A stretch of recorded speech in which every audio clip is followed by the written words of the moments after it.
When we bought our house, we didn't think to ask about heat and air distribution. If we had, we would have learned that our bedroom doubled as a sauna in the summer and a meat locker in the winter. Yay for multi-purpose rooms! Large fans and sleeping naked got us through the summer. Those nights were hot and steamy, not in a good way. Then the winter came and our little space heater has this little fiery, blowy, rolly thing, and it just wasn't doing it for me.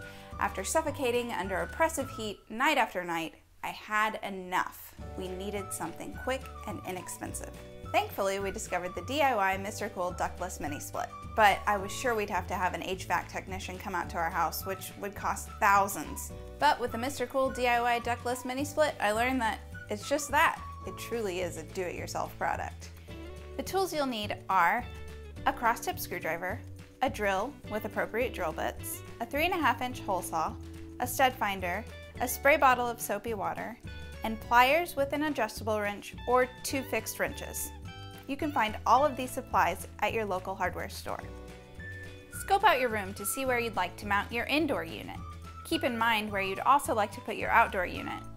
It does come with about 25 feet of bundled piping. After you used your wall template to see where you'd like to place your indoor unit, it's important that you find studs that will line up with the mounting plate.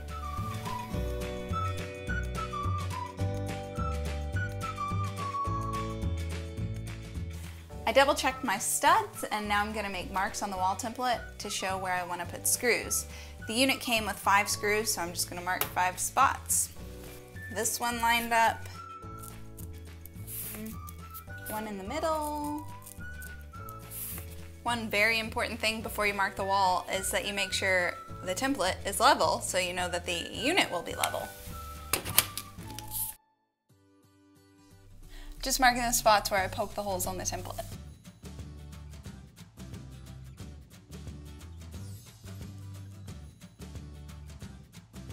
Definitely use the wall template, the mounting plate, all the resources that you have just to make sure that you're drilling in the right place. Before I drilled those holes, I quadruple checked.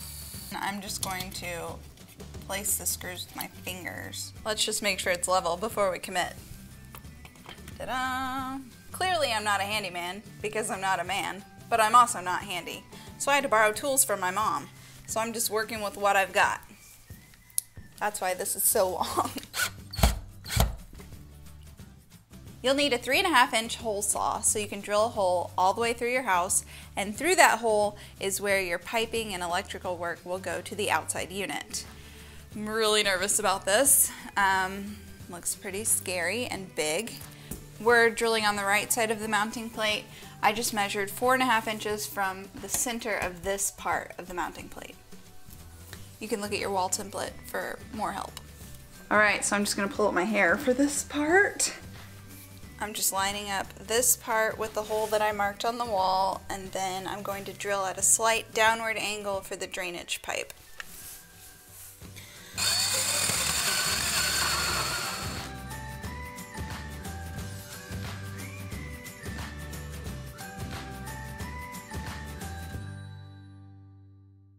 Now that our wall hole is drilled and we've inserted the wall sleeve, it's time to feed the bundled piping through the hole to the outside.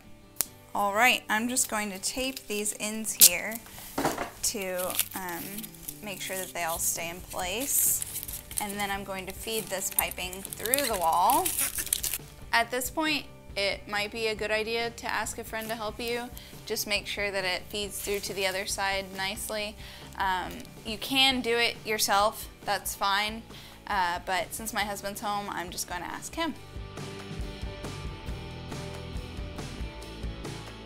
It's important that you're careful while you're feeding it through the wall because it is copper piping and you don't want it to kink. I've got all the piping and everything fed through the wall sleeve, and now I'm just going to hook the actual unit onto the wall mounting plate. There's a little ledge here at the top of the wall unit. I'll just hook it on top of here, and then I'm going to push the bottom part and it should click into place.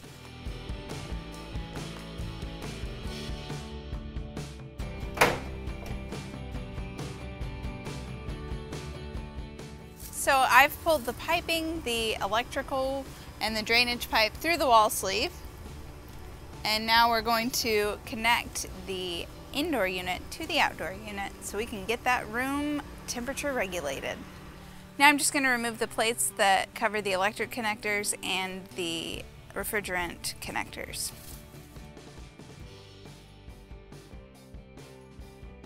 If you're not experienced with electrical work, it is recommended that you hire an electrician for this part of the installation. If you're confident, you can refer to the wire guide on the inside of the cover on the side of your unit. Now you're going to connect these two lines to here. These are the refrigerant lines, and they're different sizes, so there's really no way you can mess it up. These caps should just come off. When connecting the refrigerant piping, start threading it by hand. Use an adjustable wrench with pliers or use 2 fixed wrenches to tighten the connection. Avoid cross-threading because you don't want to accidentally bend the copper piping. Remove the valve covers. You can then use the provided Allen wrench to open the valves. Turn the wrench counterclockwise until it stops. Make sure you don't force it. When all is connected, use soapy water to check for leaks. That was a lot easier than I thought it was going to be. I know that if I can do it, you can too.